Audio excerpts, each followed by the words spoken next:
नाजरीन अस्सलाम वालेकुम। IND टुडे न्यूज में आपका खैर मकदम करते हैं।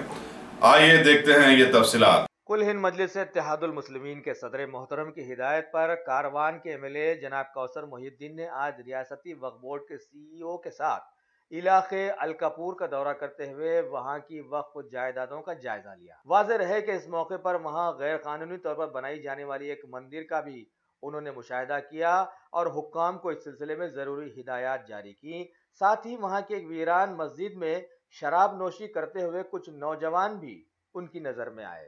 बिस्मिल्लाहिर्रहमानिर्रहीम। ये पिछले कई सालों से इस मस्जिद का केस चल रहा था कोर्ट में और 2009-10 के दरमियान में कोर्ट का ऑर्डर आ चुका और पिछले 6 महीने पहले वक्फ बोर्ड के चेयरमैन साहब को, CEO साहब को दूसरे मसाजिद कब्रस्तान का दौरा कराते हुए नेकनामपुरा और अलीजापुर की रोड पर जो कुतुब शाह दौर की मस्जिद है इसका भी मुआयना कराए और उसी दरमियान में उनको कोर्ट के ऑर्डर भी दे चुके और उस वक्त चेयरमैन साहब, CEO साहब ने तयख़ुन दिया था इस मस्जिद को आबाद करने के लिए और जल्द से जल्द आबाद करते हुए जो मस्जिद के तहत 1 एकड़ गुंठे ज़मीन है उसकी भी बाउंड्री वाल फिक्स करने का तयख़ुन दिया गया।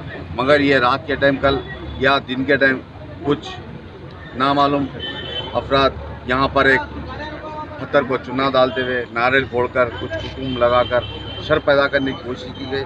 जैसे हमको सुबह 11:30-12 बजे के दरमियान में इत्तला मिली, मैं चेयरमैन साहब को और CEO साहब को, DCP वेस्ट जोन और गोलकुंडा इंस्पेक्टर ACP साहब को इत्तला दिया।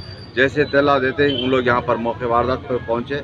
इंशाल्लाह उन्होंने अभी उनके कंट्रोल में है और उन लोग तहक़ीक़ात कर रहे जो शर पैदा करने की कोशिश की जा रही, उनको इंशाल्लाह जल्द से जल्द अरेस्ट करके उनके ऊपर केसेस करने की कोशिश की जा रही।